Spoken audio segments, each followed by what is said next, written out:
আসসালামু আলাইকুম গাইজ, আপনাদেরকে অনেক অনেক শুভেচ্ছা ও ভালোবাসা জানিয়ে আজকে আমার আইসক্রিম ফ্রুট সালাদ রেসিপিতে সবাইকে স্বাগত জানাচ্ছি। রমজানের ইফতারের স্পেশাল এই আইসক্রিম ফ্রুট সালাদ রেসিপিটা যদি তৈরি করেন তাহলে পুরা দিন রোজা রাখার ক্লান্তি এক নিমিষেই দূর হয়ে যাবে। খুব সহজেই খুব সুন্দর করে এই রেসিপিটা আমি তৈরি করে আপনাদের সামনে শেয়ার করেছি। ভিডিওটার সাথেই থাকুন, পুরো ভিডিওটা দেখে নেবেন, কেউ স্কিপ করবেন না। আশা করছি সবারই ভালো লাগবে। এখানে আমি সব ধরনের ফল নিয়েছি, ঘরে যা যা ফল ছিল তাই সব ফল নিয়েছি। অ্যাপল নিয়েছি, আমি আঙ্গুর নিয়েছি, পাপায়া নিয়েছি, তারপরে আমি ডালিম নিয়েছি, ব্যানানা নিয়েছি। এখানে আমি নিয়েছি কনডেন্স মিল্ক। তো কনডেন্স মিল্কটা খুব স্বাদটাও বাড়ায় আর আপনার মিঠাটাও, যার মিঠার প্রয়োজন তো সেই অনুযায়ী মিঠাটা দিয়ে দেবেন। এখানে আমি আইসক্রিম নিয়েছি 1 ডাব্বা। তো এখানে আমি নিয়েছি হানিটাও নিয়েছি মিঠার জন্য, স্বাদটা বাড়ানোর জন্য। আপনারা চাইলে এটা স্কিপ করতে পারেন আর দিতেও পারেন। এখানে খেজুরটাও নিয়েছি। তো আপনারা চাইলে আপনাদের পছন্দ মতো আরও ফল অ্যাড করতে পারেন। তো এবারে চলুন কাজ শুরু করা যাক। এখানে আমি প্রথমেই পেঁপেটা কেটে নিচ্ছি। তো সময় লাগবে সব ফলগুলো কাটতে গেলে। তো তার জন্য যে ফলগুলো একটু সময় নিয়ে থাকলে মানে কালারটাও চেঞ্জ হবে না, খুব সুন্দর থাকবে। তার জন্য যেসব ফল মানে সুন্দরই থাকবে কালার, তো সেই সব ফল আমি আগে কেটে কুটে নিচ্ছি। একদম শেষ দিকে আমি যেমন এই ব্যানানা, আপেল, ওই সব জিনিসগুলো আমি একদম শেষ পর্যায়ে কেটে নেব। ওইগুলো খুব তাড়াতাড়ি কালো হয়ে যায় কাটার পরে। তো তার জন্য আমি প্রথমেই এই ফলগুলো কেটে নিচ্ছি। সব ধরনের ফলগুলো আমি একই সাইজের কাটিং করব। তো প্রথমে আমি পেঁপেটা এরকম সাইজের কেটে নিচ্ছি। তো আপনারা এরকম সাইজের আপনাদের পছন্দ মতো সব ফল এরকম করে কেটে নেবেন। তারপরে আমি এখন নিয়ে নিচ্ছি আঙ্গুর। তো আঙ্গুরগুলো আমি যেগুলো বেশি বড় একটু লম্বা ওগুলাকে আমি 3 পিস করবো, আর যেগুলো একটু ছোটো আছে ওগুলাকে আমি হাফ করেই রাখবো। আপনাদের কাছে একটাই রিকোয়েস্ট, যারা এখনও আমার চ্যানেলটা সাবস্ক্রাইব করেনি প্লিজ আমার চ্যানেলটা সাবস্ক্রাইব করে পাশে থাকা বেল বাটনটা অন করে রাখবেন। আমি নতুন কোনো রেসিপি, নতুন কোনো ভিডিও আপলোড করলে সাথে সাথে পেয়ে যাবেন। আর যারা আমার চ্যানেলটাকে সাবস্ক্রাইব করে পাশে আছেন সবাইকে অসংখ্য ধন্যবাদ। আমার ভিডিওটা লাইক করতে ভুলবেন না, কমেন্টের মাধ্যমে জানাবেন কেমন লাগলো, বেশি বেশি করে শেয়ার করবেন। তো এরকম করে আমি আমার সব ফলগুলা কেটে নিচ্ছি। এবারে আমি কেটে নেব খেজুর। তো তার জন্য আমি এখানে খেজুরগুলা বীজ আলাদা করে নিয়েছি, নিয়ে এরকম করে আমি সব ফল একই সাইজের করে কেটে নিচ্ছি। দেখতেই পাচ্ছেন, আশা করছি আপনারা বুঝতেই পারছেন।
আপনারা আপনাদের পছন্দ মতো ফলগুলো চুজ করতে পারেন। আমি আমার পছন্দ মতো ফলগুলো চুজ করেছি। তো আমার সব ফলগুলো কাটা হয়ে গেছে, দেখতেই পাচ্ছেন। সব ফলগুলো আমি একই সাইজের কেটে আমার রেডি হয়ে গেছে। এবারে আমি একটা বোল নিয়ে নিয়েছি। একটা বোলের মধ্যে এই আইসক্রিমটা আমি ঢেলে দেব। আপনারা চাইলে এখানে ফ্রুট ক্রিমও ব্যবহার করতে পারেন, মিষ্টি দই দিয়েও এটা বানাতে পারেন। তো আমি আইসক্রিম দিয়েই বানাচ্ছি, যেহেতু ছোটো বড়ো সবাই খুবই পছন্দ করবে।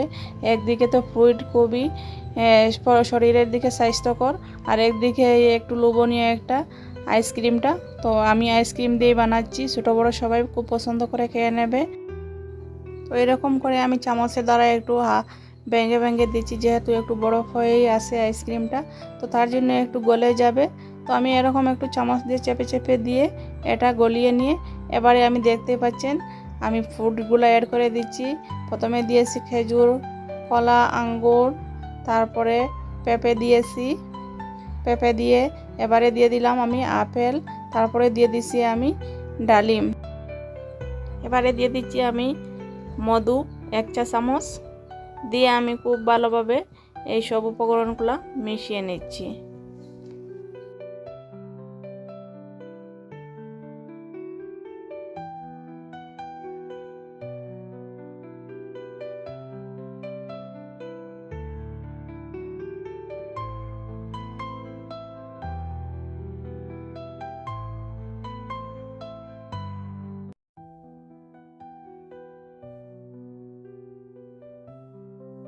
খুব ভালোভাবে মেশানো হয়ে গেল। এবার আমি অ্যাড করব কনডেন্স মিল্ক। তার জন্য এখানে আমি 3 টেবিল চামচ কনডেন্স মিল্ক দিয়েছি, দিয়ে আমি খুব ভালোভাবে মিশিয়ে নিচ্ছি ফলের সাথে আর আইসক্রিমের সাথে। আমার মতো একবার হলেও আপনারা বাসায় ট্রাই করে দেখবেন, একদিন বানালে বারবার খেতে মন চাইবে খুব সহজেই। কম সময়ে ইফতারের জন্য আপনারা এই রেসিপিটা তৈরি করতে পারেন, আর গরমের দিনের জন্য তো খুবই মজাদার, খুবই সুন্দর একটা রেসিপি। এবারে আমি একটু ডেকোরেশন করে নেব। তো আমার ভিডিওটা যদি ভালো লাগে থাকে আপনারা লাইক করতে ভুলবেন না, কমেন্টের মাধ্যমে জানাবেন কেমন লাগলো, বেশি বেশি করে শেয়ার করবেন। আবারও দেখা হবে নতুন কোনো ভিডিওতে, নতুন কোনো রেসিপি নিয়ে। ততক্ষণে সবাই ভালো থাকেন, সুস্থ থাকেন।